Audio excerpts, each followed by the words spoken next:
Hello there, everyone, and welcome to episode 15 of Building the Things and Places from a book I'm writing in the world of Minecraft.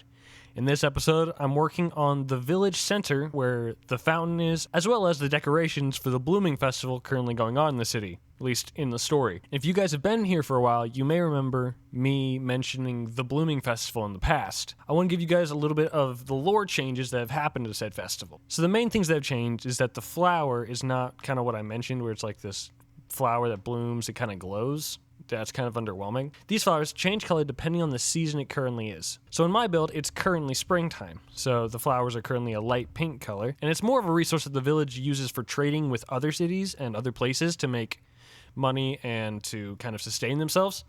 And the cool thing about it is that these are given to weavers in other cities and sewn into clothing and into tapestries and such. Said tapestries and clothing can change color depending on the season, so it makes it a really cool item that people buy. It's one of many mystical and mysterious things throughout the world that I'm planning on creating. Anywho, thank you all so much for watching, and I will catch you all in the next one. Hello there, everyone, and welcome to episode 16 of Building the Things and Places from a book I'm writing in the world of Minecraft. In this episode, I'm continuing to work on the festival grounds that are currently going on within the city of Crestfall. Curious about those? You can go watch my other shorts. They'll get you up to date. And in this episode, I'm working specifically on the stage where performances are had and all the normal, festivity festival stuff, as well as I had to get rid of all of the signs that I had used in the last short because the lag was too bad. My PC, it's a puny little thing. So I had to get rid of those and I replaced them with just normal lanterns. And the stage that I built is actually built in a small field of the flowers I've been talking about, which don't have a name yet. I'm working on that. The stage is built in a field of this, the only field that is actually inside of the city. The rest of the fields are outside the city. And this is kind of where it's like kind of a learning ground. This field is used to teach the young children how to harvest and learn the trade of growing these flowers. So that's kind of cool. The stage is built there as a way of celebrating the whole ordeal of harvesting the flowers and everything.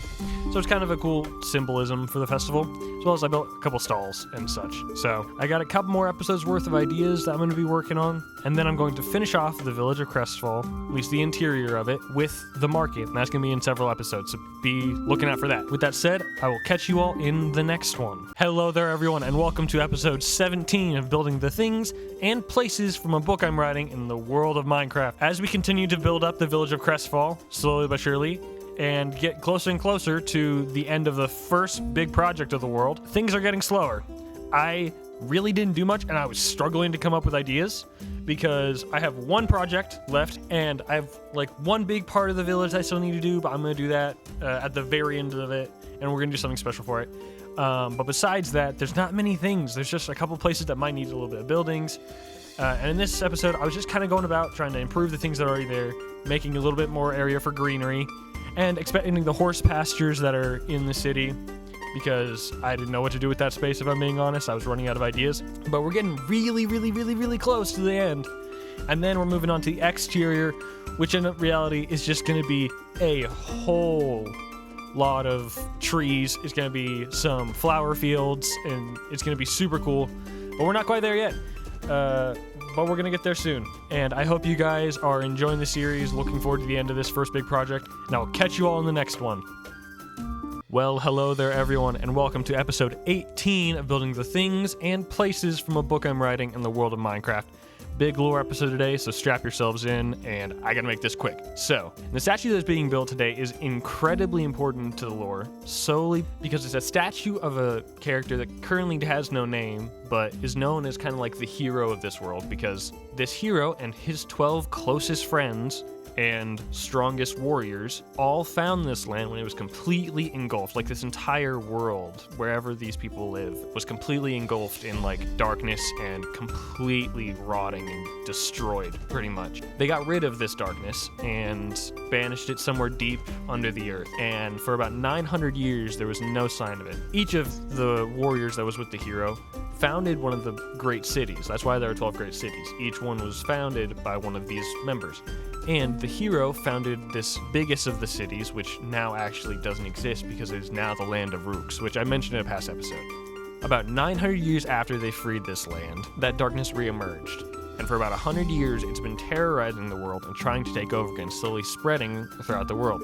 And that's where these monsters and everything, this darkness I've talked about in previous episodes, have all come from this. And that's when my story takes place, is about 1,000 years after this land was originally founded, which this doesn't have a name, but we don't talk about that. We talk about the cool stuff that I've discovered.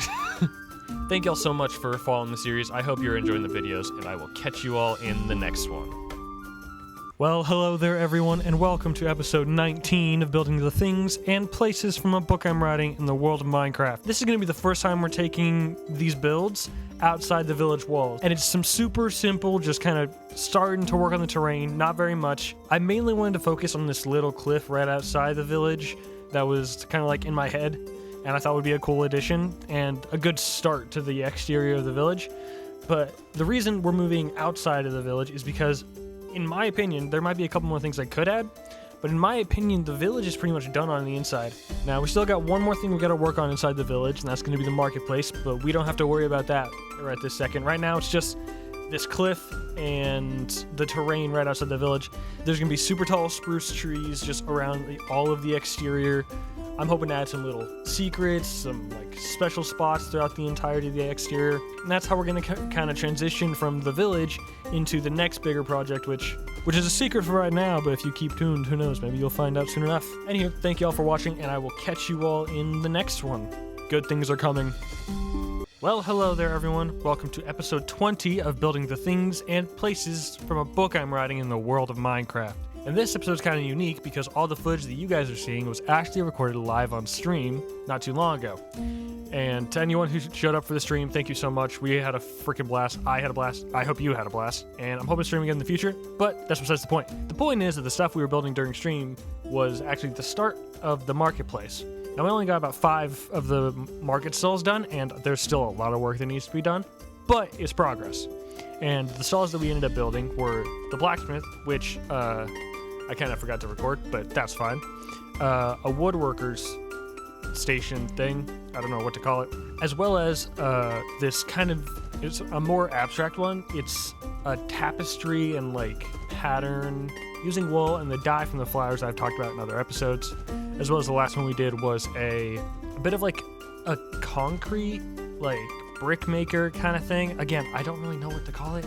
Anywho, over the course of the next several episodes, we'll be working on finishing up the marketplace in a bunch of different ways, adding more stalls, doing a bunch of other stuff. It's going to be so it's going to be a lot of fun. Once we finish that, we'll be moving on to the exterior, building the forests, a whole bunch of stuff. It's going to be awesome. I've kind of talked about this before. So, well, I hope you guys are enjoying the series, and I will catch you all on the next one. Well, hello there, everyone. Welcome to episode 21 of Building the Things and Places from a book I'm writing in the world of Minecraft. Not much progress today, but I did build this little tiny wall thing to help kind of keep everything compact and just fill up the space a little bit, because I feel like there was a lot of extra space that I didn't need. And this also gives me the opportunity to ask you guys for a little bit more help, because I need some more stall ideas, like marketplace stall ideas. And I think there's no better way to get ideas than to ask you guys, because you guys have great ideas. So if you feel so inclined, leave a comment down below with some ideas for like some marketplace stalls or anything, and I will be sure to check them out. And who knows, maybe they may show up in the next short or the shorts after. Who knows? No promises. Well, super short one day, little bit of progress, not much, but I hope you guys enjoyed it all the same, and I will catch you on the next one.